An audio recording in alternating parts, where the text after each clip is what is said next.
Yung original sense ko sa ICI ay hinding-hindi dapat i-abolish or lalong pahinain. Kaya nga, isa ako sa mga nag-file dito sa Senate ng bill para palakasin ito. Bigyan ng mas malakas na mandate, bigyan ng klarong budget. So, it would be regrettable. It is regrettable na hindi nag-appoint si Presidente ng mga dagdag na commissioners kapalit nung dalawang nagbitiw.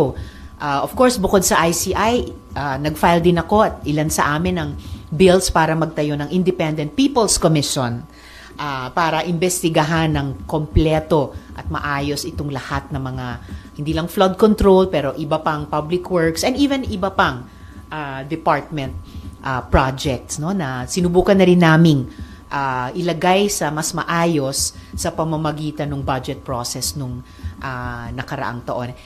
Kung ano man yung magiging kapalaran ng ICI, we should engage and strengthen yung mga different fact-finding bodies na pwedeng-pwede namang magtrabaho parallel sa isa't isa para yun nga, buuin yung kwento ng nangyari at mag-institute ng mga malalakas na reforma.